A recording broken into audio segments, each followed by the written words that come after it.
neutral corner. In the neutral corner. 2, 3, 4. All right, so we're quite literally in the neutral corner. Welcome, guys, in the neutral corner with RJ Summerlin. We just got done sparring, as is ritual here. This is Chase Wolford. Yep. Okay, born and raised in Oregon. Yep. Transplanted down here in Pensacola, Florida, working out here at Larry Downs Jr. Pensacola Boxing Academy. How many times have you had fought? Right now I've had 5 fights so far. In the ring, sanctioned fights, 5. And Awesome. Okay, and now he has a fight coming up May 20th, which is an MMA fight, correct? yeah. Island Fights, right? Yeah. Island Fights here at the Bay Center in Pensacola. So, man, you've had 5 fights, right? What do you think of fighting, sanctioned fighting in a ring, in front of a crowd, in front of people, et cetera, et cetera? So what do you think about that? Man, it is a whole different level for sure. I mean, you can go get in a street fight and think you're a fighter all you want and be 10-0 on the street, but then you go get in the ring with someone who you think might be a scrub and they give you a run for your money.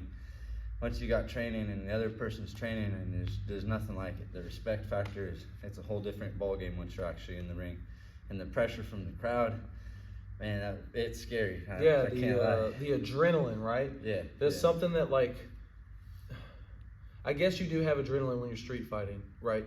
But maybe the anticipation. Yeah. Right? The nerves that lead up to the anticipation. Similar, fighting to me has always been so similar to like schoolyard stuff, right? Me, you, 3 o'clock, on the playground, kicking your ass. And then all day you're just like prepping yourself. Yeah.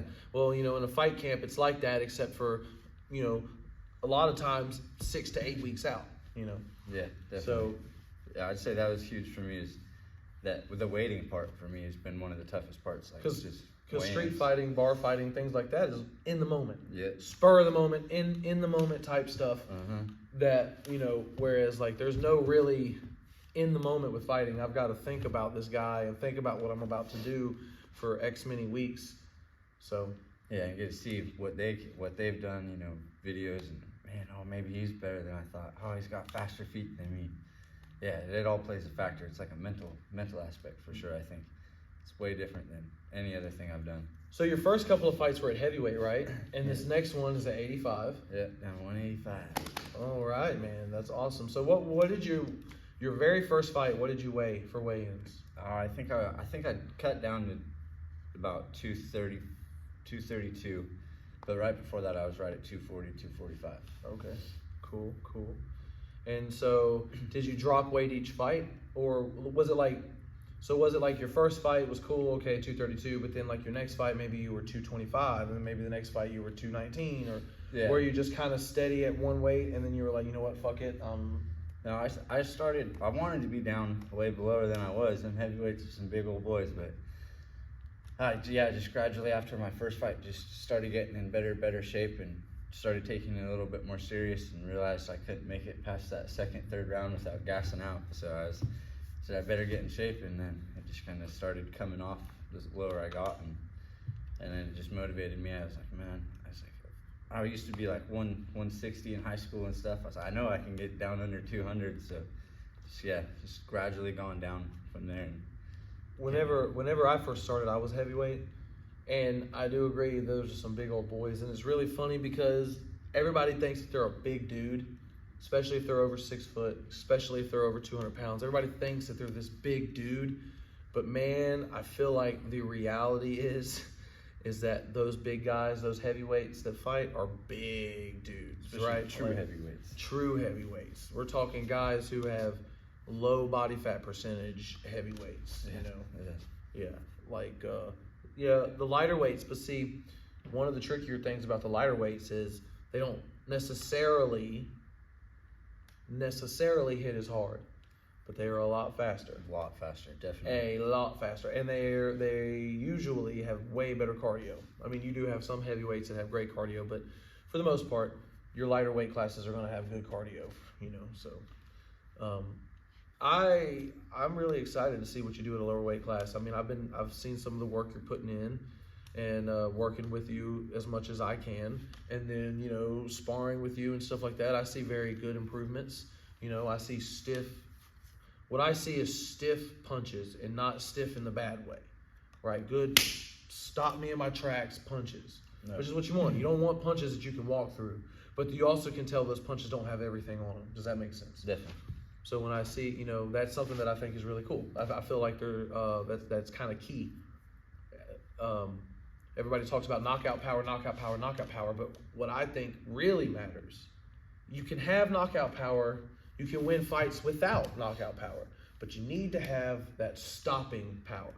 And what I mean by stopping power is like, I'm walking you down, I'm walking forward, and you have that punch that it wasn't everything you had, whether I know that or not, but it hits me and it stops me in my tracks, and it keeps me from going, I'm just going to walk this guy down. It makes me think, ooh, this guy, you know, I need to be careful. A little bit. So, yeah, that's good. It's good. And you're picking up on everything that everybody's teaching you, which is really good. Training as much as you can, which is really good. So do you know anything about the opponent that you're fighting? I don't, honestly. Not this guy.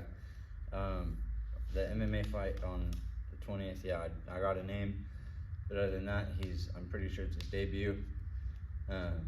I just know he better be ready because I'm coming in hot. Now, how many MMA fights is this for you? Two? This is my second MMA fight. fight. Right. The first one you beat Jason. Yeah, Jason. Now, right, Voorhees.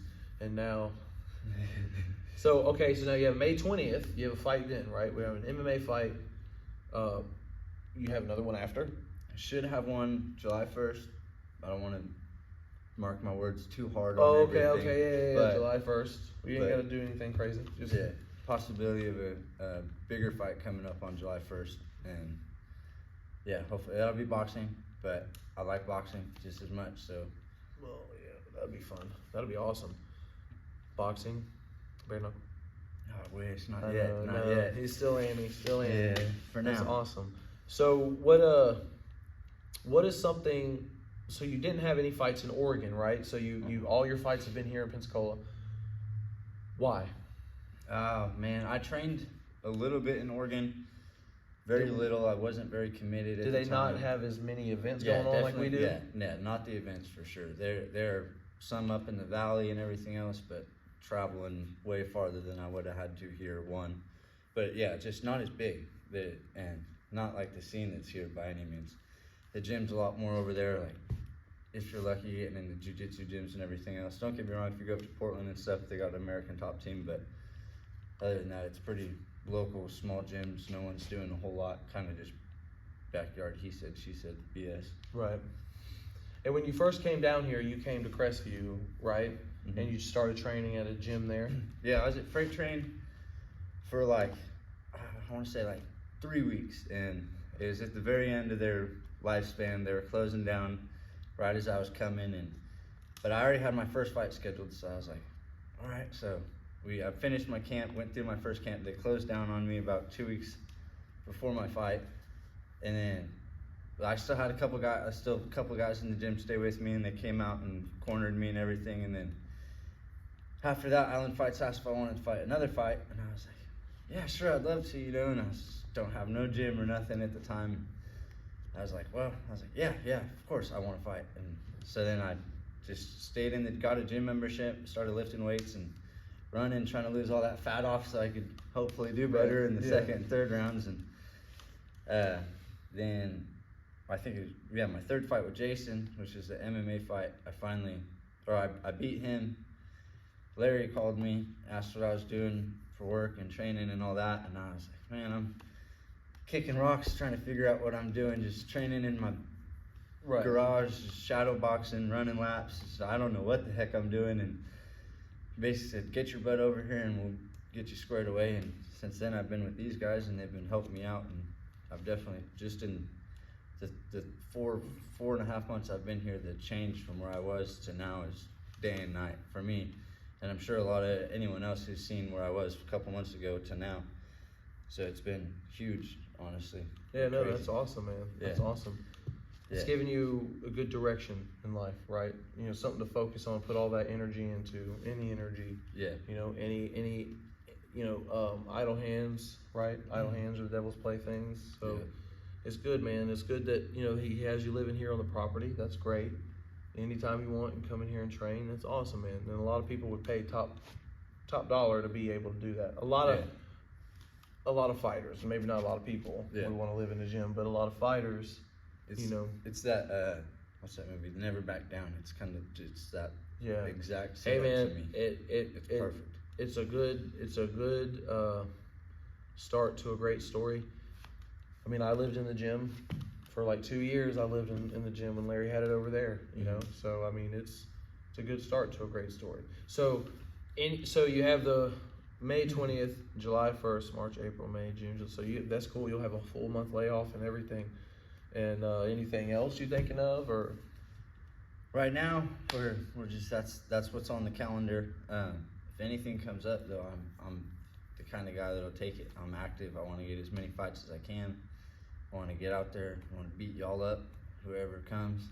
And so it's whatever's offered, and is it fitting for me and improving. So are you wanting to stay at 85, or you wanting to go lower, or I'll what? probably drop. Because I got to 85 and I was like, oh sweet, I was excited, and then started eating ding dongs and pizza again.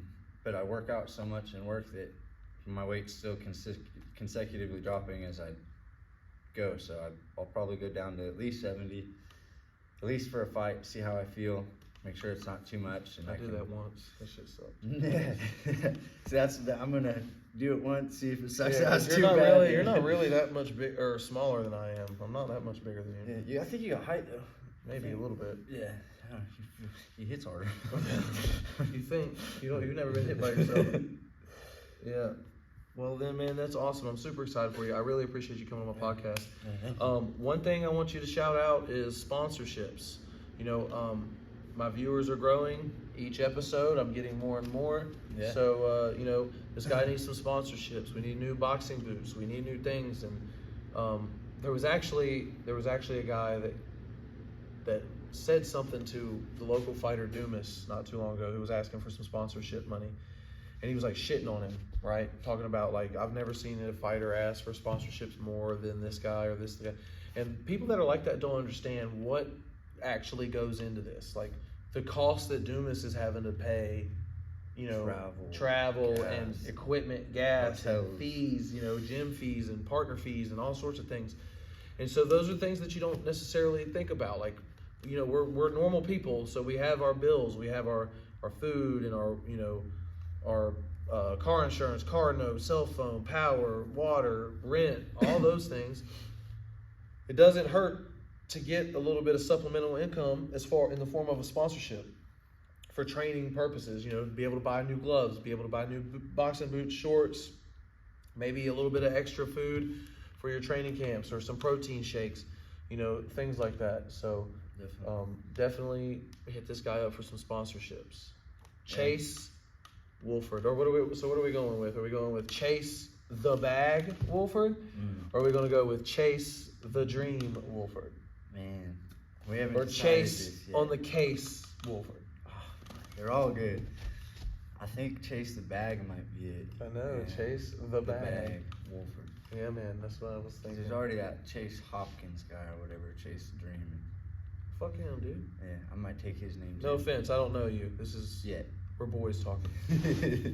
But yeah, man, so awesome, dude. Really appreciate it. Thank you guys for stopping by. You're in the neutral corner with RJ Summerlin, Chase Wolford. Godspeed.